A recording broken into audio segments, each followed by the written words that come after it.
Reading by Greg Marguerite. Filmer by H. G. Wells.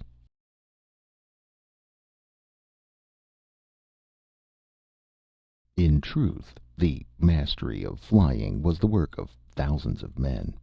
This man a suggestion, and that an experiment, until at last only one vigorous intellectual effort was needed to finish the work. But the inexorable injustice of the popular mind has decided that of all these thousands one man, and that a man who never flew, should be chosen as the discoverer, just as it has chosen to honor Watt as the discoverer of steam, and Stephenson of the steam engine. And surely of all honored names none is so grotesquely and tragically honored as poor Filmer's, the timid intellectual creature who solved the problem over which the world had hung perplexed and a little fearful for so many generations. The man who pressed the button that has changed peace and warfare and well nigh every condition of human life and happiness. Never has that recurring wonder of the littleness of the scientific man in the face of the greatness of his science found such an amazing exemplification. Much concerning Filmer is, and must remain, profoundly obscure. Filmers attract no Boswells. But the essential facts and the concluding scene are clear enough, and there are letters and notes and casual allusions to piece the whole together. And this is the story one makes, putting this thing with that, of Filmer's life and death. The first authentic trace of Filmer on the page of history is a document in which he applies for admission as a paid student in physics to the government laboratories at South Kensington, and therein he describes himself as the son of a military bootmaker, cobbler in the vulgar tongue, of Dover, and lists his various examination proofs of a high proficiency in chemistry and mathematics. With a certain want of dignity he seeks to enhance these attainments by a profession of poverty and disadvantages, and he writes of the laboratory as the gaol of his ambitions, a slip which reinforces his claim to have devoted himself exclusively to the exact sciences. The document is endorsed in a manner that shows Filmer was admitted to this coveted opportunity, but until quite recently no traces of his success in the government institution could be found. It has now, however, been shown that in spite of his professional zeal for research, Filmer, before he had held this scholarship a year, was tempted by the possibility of a small increase in his immediate income, to abandon it in order to become one of the 9 pence an hour computers employed by a well-known professor in his vicarious conduct of those extensive researches of his in solar physics, researches which are still a matter of perplexity to astronomers. Afterwards, for the space of 7 years, save for the pass lists of the London University, in which he is seen to climb slowly to a double first-class B.Sc. in mathematics and chemistry, there is no evidence of how Filmer passed his life. No one knows how or where he lived, though it seems highly probable that he continued to support himself by teaching, while he prosecuted the studies necessary for this distinction. And then, oddly enough, one finds him mentioned in the correspondence of Arthur Hicks, the poet. "You remember Filmer," Hicks writes to his friend Vance. "Well, he hasn't altered a bit. The same hostile mumble and the nasty chin. How can a man contrive to be always 3 days from shaving? And a sort of furtive air of being engaged in sneaking in front of one. Even his coat and that frayed collar of his show no further signs of the passing years. He was writing in the library, and I sat down beside him in the name of God's charity, whereupon he deliberately insulted me by covering up his memoranda. It seems he has some brilliant research on hand that he suspects me, of all people, with a Bodley booklet a printing, of stealing. He has taken remarkable honors at the university. He went through them with a sort of hasty slobber, as though he feared I might interrupt him before he had told me all. And he spoke of taking his D.Sc. as one might speak of taking a cab. And he asked what I was doing, with a sort of comparative accent, and his arm was spread nervously, positively a protecting arm, over the paper that hid the precious idea. his one hopeful idea. "Poetry," he said. "Poetry. And what do you profess to teach in it, Hicks?" "The thing's a provincial professorling in the very act of budding, and I thank the Lord devoutly that but for the precious gift of indolence I also might have gone this way to D.Sc. and destruction." A curious little vignette that I am inclined to think caught Filmer in or near the very birth of his discovery. Hicks was wrong in anticipating a provincial professorship for Filmer. Our next glimpse of him is lecturing on rubber and rubber substitutes to the Society of Arts. He had become manager to a great plastic substance manufactory, and at that time, it is now known, he was a member of the Aeronautical Society, albeit he contributed nothing to the discussions of that body, preferring no doubt to mature his great conception without external assistance. And within 2 years of that paper before the Society of Arts he was hastily taking out a number of patents, and proclaiming in various undignified ways the completion of the divergent inquiries which made his flying machine possible. The first definite statement to that effect appeared in a halfpenny evening paper through the agency of a man who lodged in the same house with Filmer. His final haste after his long, laborious, secret patience seems to have been due to a needless panic, Bootle, the notorious American scientific quack, having made an announcement that Filmer interpreted wrongly as an anticipation of his idea. Now, what precisely was Filmer's idea? Really a very simple one. Before his time, the pursuit of aeronautics had taken two divergent lines, and had developed, on the one hand, balloons, large apparatus, lighter than air, easy in ascent and comparatively safe in descent, but floating helplessly before any breeze that took them; and on the other, flying machines that flew only in theory. Vast flat structures, heavier than air, propelled and kept up by heavy engines, and for the most part smashing at the first descent. But, neglecting the fact that the inevitable final collapse rendered them impossible, the weight of the flying machines gave them this theoretical advantage, that they could go through the air against a wind, a necessary condition if aerial navigation was to have any practical value. It is Filmer's particular merit that he perceived the way in which the contrasted and hitherto incompatible merits of balloon and heavy flying machine might be combined in one apparatus, which should be, at choice, either heavier or lighter than air. He took hints from the contractile bladders of fish and the pneumatic cavities of birds. He devised an arrangement of contractile and absolutely closed balloons, which, when expanded, could lift the actual flying apparatus with ease, and when retracted by the complicated musculature he wove about them, were withdrawn almost completely into the frame. And he built the large framework which these balloons sustained, of hollow, rigid tubes, the air in which, by an ingenious contrivance, was automatically pumped out as the apparatus fell, and which then remained exhausted so long as the aeronaut desired. There were no wings or propellers to his machine, such as there had been to all previous aeroplanes, and the only engine required was the compact and powerful little appliance needed to contract the balloons. He perceived that such an apparatus as he had devised might rise with frame exhausted and balloons expanded to a considerable height, might then contract its balloons and let the air into its frame, and by an adjustment of its weights slide down the air in any desired direction.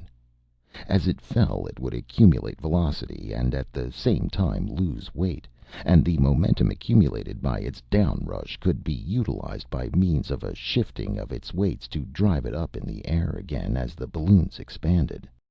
This conception, which is still the structural conception of all successful flying machines, needed, however, a vast amount of toil upon its details before it could actually be realized.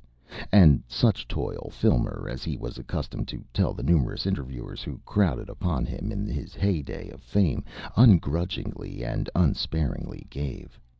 His particular difficulty was the elastic lining of the contractile balloon.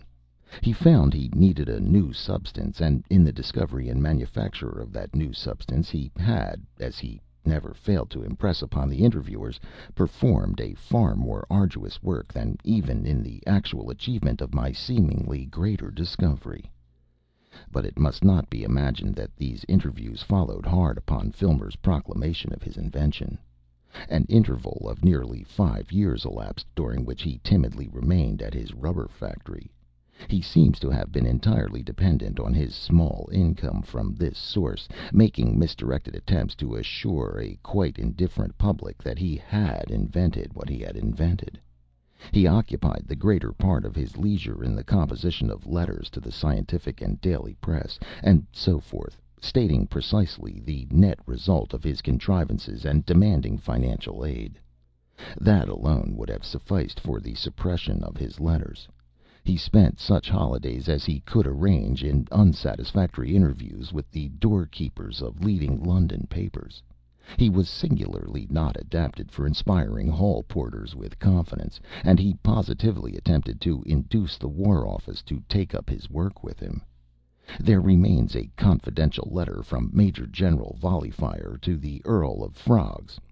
"The man's a crank, and a bounder to boot," says the Major General in his bluff, sensible army way, and so left it open for the Japanese to secure, as they subsequently did, the priority of this side of warfare, a priority they still, to our great discomfort, retain.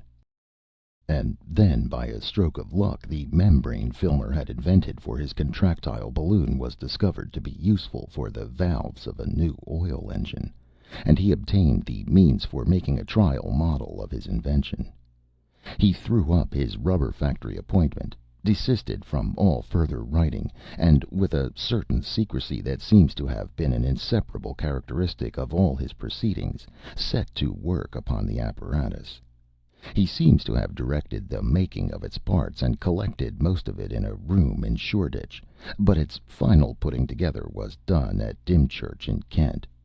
He did not make the affair large enough to carry a man, but he made an extremely ingenious use of what were then called the Marconi rays to control its flight. The first flight of this first practicable flying machine took place over some fields near Burford Bridge, near Hythe in Kent, and Filmer followed and controlled its flight upon a specifically constructed motor tricycle.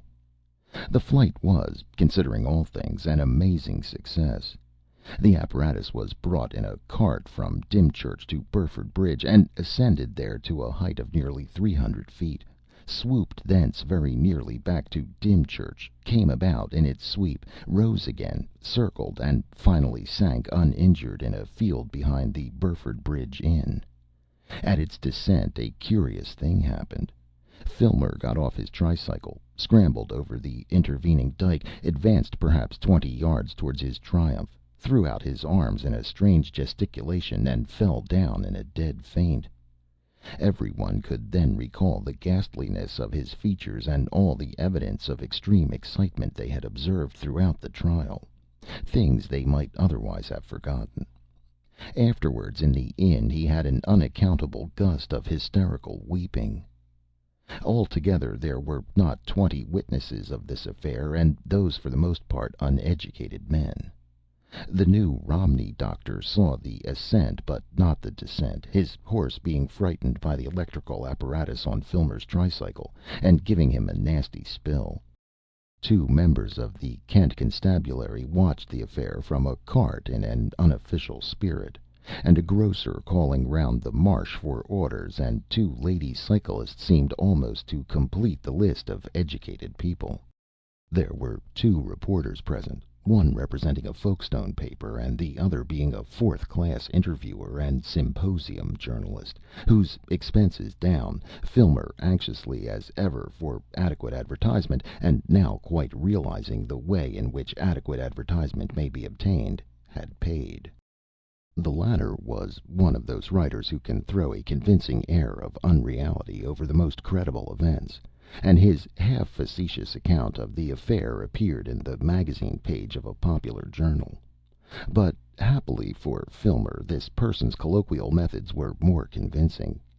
He went to offer some further screed upon the subject to Banghurst, the proprietor of the new paper, and one of the ablest and most unscrupulous men in London journalism, and Banghurst instantly seized upon the situation. The interviewer vanishes from the narrative, no doubt very doubtfully remunerated, and Banghurst himself, double chin, gray twill suit, abdomen, voice gestures, and all, appears at Dymchurch, following his large, unrivaled journalistic nose. He had seen the whole thing at a glance, just what it was and what it might be. At his touch, as it were, Filmer's long-pent investigations exploded into fame. He instantly and most magnificently was a boom. One turns over the files of the journals of the year of 1907 with a quite incredulous recognition of how swift and flaming the boom of those days could be. The July papers know nothing of flying, see nothing in flying, state by a most effective silence that men never would, could, or should fly. In August, flying and Filmer, and flying and parachutes and aerial tactics, and the Japanese government and Filmer, and again flying, shouldered the war in Yunnan and the gold mines of Upper Greenland off the leading page. And Banghurst had given £10,000, and further Banghurst was giving £5,000, and Banghurst had devoted his well-known, magnificent, but hitherto sterile, private laboratories and several acres of land near his private residence on the Surrey hills to the strenuous and violent completion, Banghurst fashion, of the life-size practicable flying machine. Meanwhile, in the sight of privileged multitudes in the walled garden of the Banghurst town residence in Fulham, Filmer was exhibited at weekly garden parties, putting the working model through its paces. At enormous initial cost, but with a final profit, the new paper presented its readers with a beautiful photographic souvenir of the first of these occasions. Here again the correspondence of Arthur Hicks and his friend Vance comes to our aid. "I saw Filmer in his glory," he writes, with just the touch of envy natural to his position as a poet passé. "The man is brushed and shaved, dressed in the fashion of a Royal Institution afternoon lecturer, the very newest shape in frock coats and long patent shoes, and altogether in a state of extraordinary streakiness, between an owlish great man and a scarred, abashed, self-conscious bounder cruelly exposed. He hasn't a touch of color in the skin of his face, his head juts forward, and those queer little dark amber eyes of his watch furtively round him for his fame. His clothes fit perfectly, and yet sit upon him as though he had bought them ready made. He speaks in a mumble still, but he says, you perceive indistinctly, enormous self-assertive things. He backs into the rear of groups by instinct if Banghurst drops the line for a minute, and when he walks across Banghurst's lawn one perceives him a little out of breath and going jerky, and that his weak white hands are clenched. His is a state of tension, horrible tension. And he is the greatest discoverer of this or any age. The greatest discoverer of this or any age. What strikes one so forcibly about him is that he didn't somehow quite expect it ever, at any rate, not at all like this. Banghurst is about everywhere, the energetic MC of his great little catch, and I swear he will have everyone down on his lawn there before he has finished with the engine. He had bagged the Prime Minister yesterday, and he, bless his heart, didn't look particularly outsized on the very first occasion. Conceive it! Filmer! Our obscure, unwashed Filmer, the glory of British science! Duchesses crowd upon him, beautiful, bold peeresses say in their beautiful, clear, loud voices, "Have you noticed how penetrating the great lady is becoming nowadays? Oh, Mr. Filmer, how did you do it?" Common men on the edge of things are too remote for the answer. One imagines something in the way of that interview. Toil ungrudgingly and unsparingly given, madam, and perhaps, I don't know, but perhaps a little special aptitude. So far, Hicks and the photographic supplement to the new paper is in sufficient harmony with the description. In one picture the machine swings down towards the river, and the tower of Fulham Church appears below it through a gap in the elms, and in another Filmer sits at his guiding batteries, and the great and beautiful of the earth stand around him, with Banghurst massed modestly but resolutely in the rear. The grouping is oddly apposite. Occluding much of Banghurst, and looking with a pensive speculation expression at Filmer, stands the Lady Mary Elkinghorn, still beautiful in spite of the breath of scandal and her 38 years, the only person whose face does not admit a perception of the camera that was in the act of snapping them all. So much for the exterior facts of the story, but after all they are very exterior facts. About the real interest of the business one is necessarily very much in the dark. How was Filmer feeling at the time? How much was a certain unpleasant anticipation present inside that very new and fashionable frock coat? He was in the halfpenny, penny sixpenny, and more expensive papers alike, and acknowledged by the whole world as the greatest discoverer of this or any age. He had invented a practicable flying machine, and every day down among the Surrey hills the life-sized model was getting ready.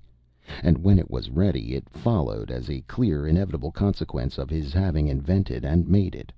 Everybody in the world, indeed, seemed to take it for granted. There wasn't a gap anywhere in that serried front of anticipation, that he would proudly and cheerfully get aboard it, ascend with it, and fly. But we know now pretty clearly that simple pride and cheerfulness in such an act were singularly out of harmony with Filmer's private constitution. It occurred to no one at the time, but there the fact is. We can guess with some confidence now that it must have been drifting about in his mind a great deal during the day, and from a little note to his physician complaining of persistent insomnia, we have the soundest reason for supposing it dominated his nights. The idea that it would be, after all, in spite of his theoretical security, an abominably sickening, uncomfortable, and dangerous thing for him to flap about in nothingness 1,000 feet or so in the air. It must have dawned upon him quite early in the period of being the greatest discoverer of this or any age, the vision of doing this and that with an extensive void below. Perhaps somewhere in his youth he had looked down a great height, or fallen down in some excessively uncomfortable way.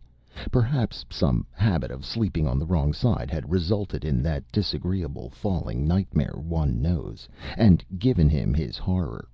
Of the strength of that horror there remains now not a particle of doubt. Apparently he had never weighed this duty of flying in his earlier days of research. The machine had been his end, but now things were opening out beyond his end, and particularly this giddy whirl up above there. He was a discoverer, and he had discovered, but he was not a flying man, and it was only now that he was beginning to perceive clearly that he was expected to fly. Yet, however much the thing was present in his mind, he gave no expression to it until the very end, and meanwhile he went to and fro from Banghurst's magnificent laboratories, and was interviewed and lionized, and wore good clothes, and ate good food, and lived in an elegant flat, enjoying a very abundant feast of such good, coarse, wholesome fame and success as a man, starved for all his years as he had been starved, might reasonably expected to enjoy. After a time the weekly gatherings in Fulham ceased. The model had failed one day just for a moment to respond to Filmer's guidance, or he had been distracted by the compliments of an archbishop. At any rate, it suddenly dug its nose into the air just a little too steeply, as the archbishop was sailing through a Latin quotation for all the world like an archbishop in a book, and it came down in the Fulham road, within 3 yards of a bus horse. It stood for a second, perhaps, astonishing, and in its attitude, astonished. Then it crumpled, shivered into pieces, and the bus horse was incidentally killed. Filmer lost the end of the archiepiscopal compliment. He stood up and stared as his invention swooped out of sight and reach of him. His long white hands still gripped his useless apparatus. The archbishop followed his skyward gaze with an apprehension unbecoming in an archbishop. Then came the crash and the shouts and uproar from the road to relieve Filmer's tension. "My God!" he whispered, and sat down. Everyone else almost was staring to see where the machine had vanished, or rushing into the house. The making of the big machine progressed all the more rapidly for this. Over its making presided Filmer, always a little slow and very careful in his manner, always with a growing preoccupation in his mind. His care over the strength and soundness of the apparatus was prodigious. The slightest doubt, and he delayed everything until the doubtful part could be replaced. Wilkinson, his senior assistant, fumed at some of these delays, which he insisted were for the most part unnecessary. Banghurst magnified the patient certitude of Filmer in the new paper, and reviled it bitterly to his wife. And MacAndrew, the second assistant, approved Filmer's wisdom. "We're not wanting a fiasco man," said MacAndrew. "He's perfectly well advised." And whenever an opportunity arose, Filmer would expound to Wilkinson and MacAndrew just exactly how every part of the flying machine was to be controlled and worked, so that in effect they would be just as capable, and even more capable, when at last the time came, of guiding it through the skies. Now, I should imagine that if Filmer had seen fit at this stage to define just what he was feeling, and to take a definite line in the matter of his ascent, he might have escaped that painful ordeal quite easily. If he had had it clearly in his mind, he could have done endless things. He would surely have found no difficulty with a specialist to demonstrate a weak heart, or something gastric or pulmonary to stand in his way. That is the line I am astonished he did not take. Or he might, had he been man enough, have declared simply and finally that he did not intend to do the thing. But the fact is, though the dread was hugely present in his mind, the thing was by no means sharp and clear. I fancy that all through this period he kept telling himself that when the occasion came he would find himself equal to it. He was like a man just gripped by a great illness who says he feels a little out of sorts and expects to be better presently. Meanwhile he delayed the completion of the machine, and let the assumption that he was going to fly it take root and flourish exceedingly about him. He even accepted anticipatory compliments on his courage. And, barring this secret squeamishness, there can be no doubt he found all the praise and distinction and fuss he got a delightful and even intoxicating draught. The Lady Mary Elkinghorn made things a little more complicated for him. How that began was a subject of inexhaustible speculation to Hicks. Probably in the beginning she was just a little nice to him with that impartial partiality of hers, and it may be that to her eyes, standing out conspicuously as he did ruling his monster in the upper air, he had a distinction that Hicks was not disposed to find. And somehow they must have had a moment of sufficient isolation, and the great discoverer a moment of sufficient courage, for something just a little personal to be mumbled or blurted. However it began, there is no doubt that it did begin, and presently became quite perceptible to a world accustomed to find in the proceedings of the Lady Mary Elkinghorn a matter of entertainment. It complicated things, because the state of love in such a virgin mind as Filmer's would brace his resolution, if not sufficiently, at any rate considerably, towards facing a danger he feared, and hampered him in such attempts at evasion as would otherwise be natural and congenial. It remains a matter for speculation just how the Lady Mary felt for Filmer, and just what she thought of him. At 38 one may have gathered much wisdom and still be not altogether wise, and the imagination still functions actively enough in creating glamours and effecting the impossible. He came before her eyes as a very central man, and that always counts, and he had powers, unique powers as it seemed, at any rate in the air. The performance with the model had just a touch of the quality of a potent incantation, and women have never displayed an unreasonable disposition to imagine that when a man has powers he must necessarily have power. Given so much, and what was not good in Filmer's manner and appearance became an added merit. He was modest, he hated display, but given an occasion where true qualities are needed, then one would see. The late Mrs. Bampton thought it wise to convey to Lady Mary her opinion that Filmer, all things considered, was rather a grub. "He's certainly not the sort of man I have ever met before," said the Lady Mary with a quite unruffled serenity; and Mrs. Bampton, after a swift, imperceptible glance at that serenity, decided that so far as saying anything to Lady Mary went, she had done as much as could be expected of her. But she said a great deal to other people. And at last, without any undue haste or unseemliness, the day dawned, the great day, when Banghurst had promised his public, the world in fact, that flying should be finally attained and overcome. Filmer saw it dawn, watched even in the darkness before it dawned, watched its stars fade and the gray and pearly pinks give place at last to the clear blue sky of a sunny, cloudless day. He watched it from the window of his bedroom in the new built wing of Banghurst's Tudor house. And as the stars were overwhelmed and the shapes and substances of things grew into being out of the amorphous dark, he must have seen more and more distinctly the festive preparations beyond the beech clumps near the green pavilion in the outer park, the three stands for the privileged spectators, the raw new fencing of the enclosure, the sheds and workshops, the Venetian masts and fluttering flags that Banghurst had considered essential, black and limp in the breezeless dawn. And amidst all these things a great shape covered with a tarpaulin. A strange and terrible portent for humanity was that shape, a beginning that must surely spread and widen and change and dominate all the affairs of men. But to Filmer it is very doubtful whether it appeared in anything but a narrow and personal light. Several people heard him pacing in the small hours, for the vast place was packed with guests by a proprietor editor who, before all, understood compression. And about 5 o'clock, if not before, Filmer left his room and wandered out of the sleeping house into the park, alive by that time with sunlight and birds and squirrels and the fallow deer.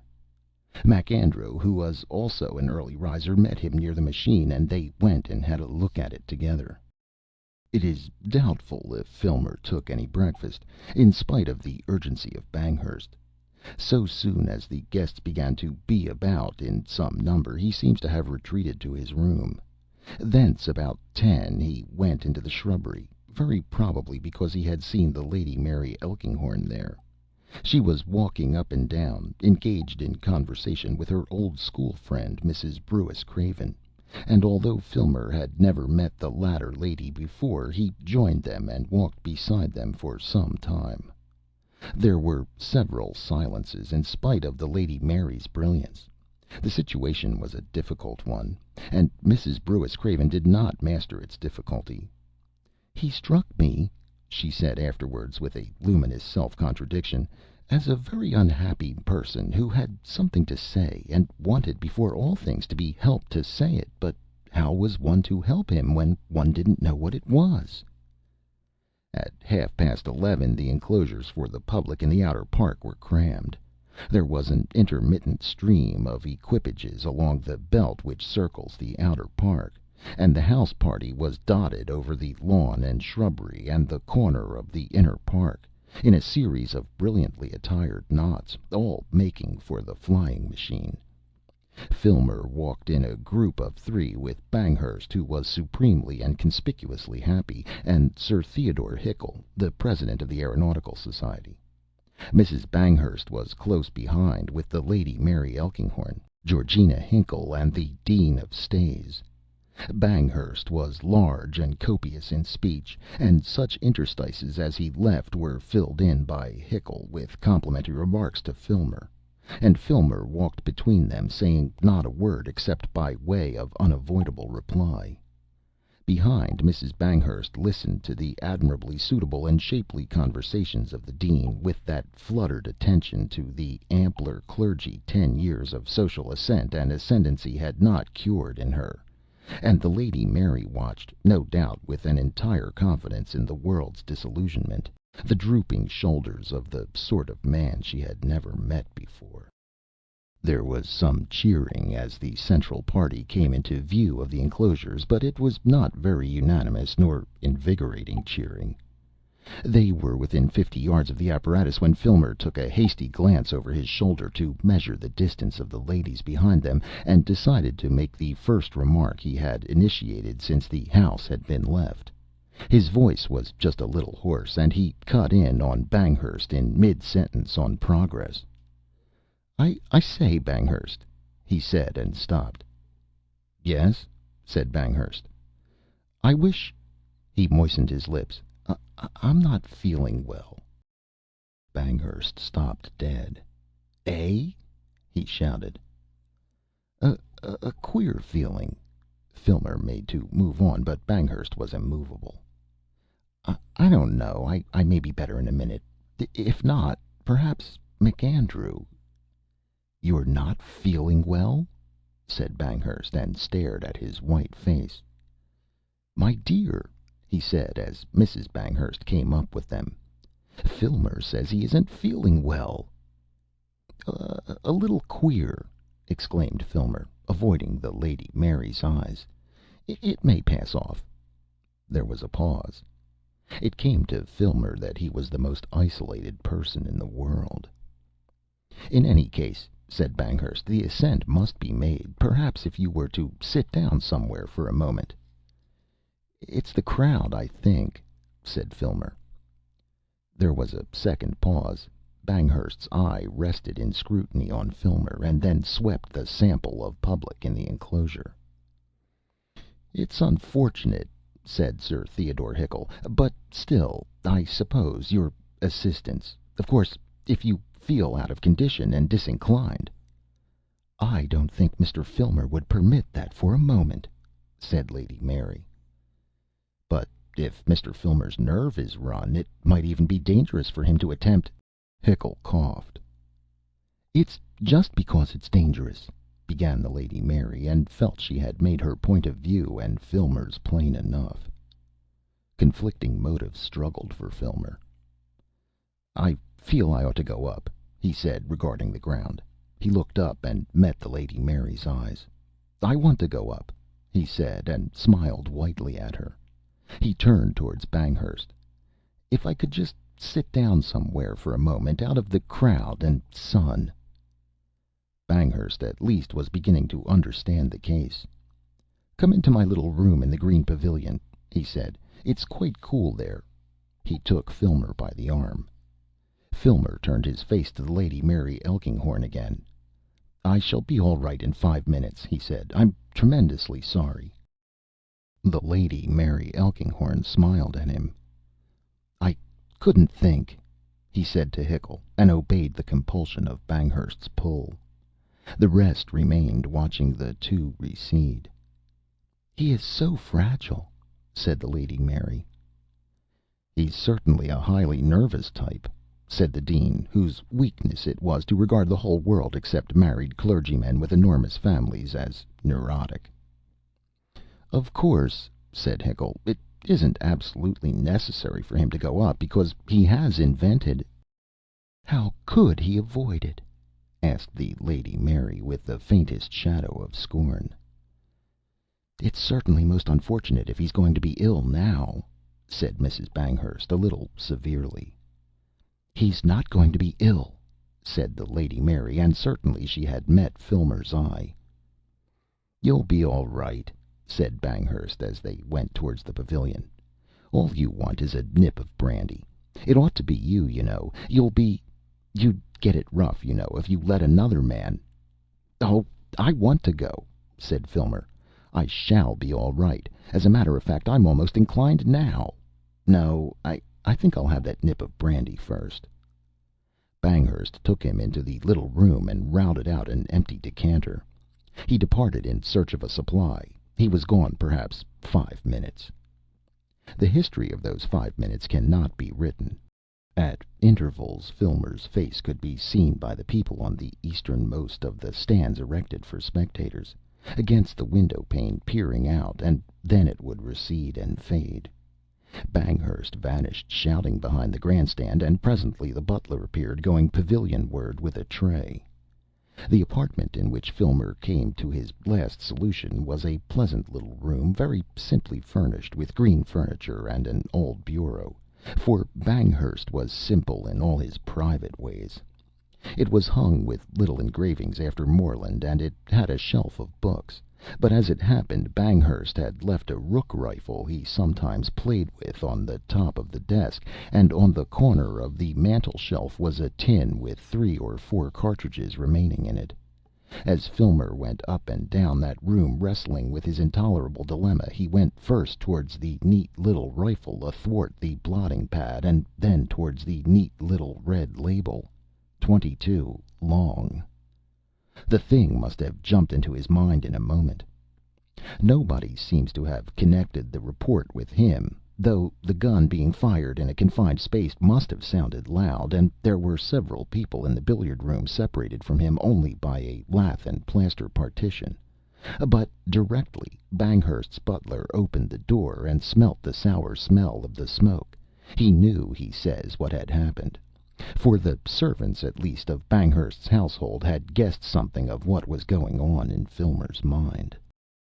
All through that trying afternoon Banghurst behaved as he held a man should behave in the presence of hopeless disaster, and his guests for the most part succeeded in not insisting upon the fact, though to conceal their perception of it altogether was impossible, that Banghurst had been pretty elaborately and completely swindled by the deceased. The public in the enclosure, Hicks told me, dispersed like a party that has been ducking a welsher, and there wasn't a soul in the train to London, it seemed, who hadn't known all along that flying was a quite impossible thing for a man. But he might have tried it, said many, after carrying the thing so far. In the evening, when he was comparatively alone, Banghurst broke down and went on like a man of clay. I have been told he wept, which must have made an imposing scene, and he certainly said Filmer had ruined his life, and offered and sold the whole apparatus to MacAndrew for ½ crown. "I've been thinking," said MacAndrew at the conclusion of the bargain, and stopped. The next morning the name of Filmer was for the first time less conspicuous in the New paper than in any other daily paper in the world. The rest of the world's instructors, with varying emphasis according to their dignity and the degree of competition between themselves and the New paper, proclaimed the entire failure of the new flying machine, and suicide of the impostor. But in the district of North Surrey the reception of the news was tempered by a perception of unusual aerial phenomena. Overnight Wilkinson and MacAndrew had fallen into violent argument on the exact motives of their principal's rash act. "The man was certainly a poor cowardly body, but so far as his science went, he was no impostor," said MacAndrew. "And I'm prepared to give that proposition a very practical demonstration, Mr. Wilkinson, so soon as we've got the place a little more to ourselves, for I've no faith in all this publicity for experimental trials."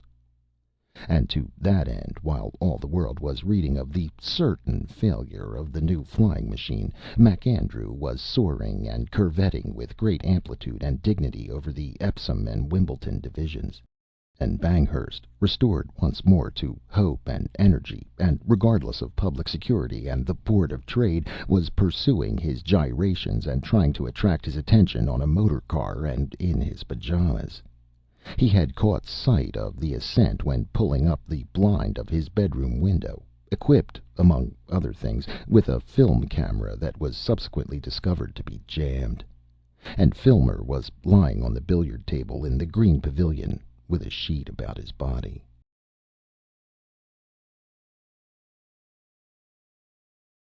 End of Filmer by H. G. Wells.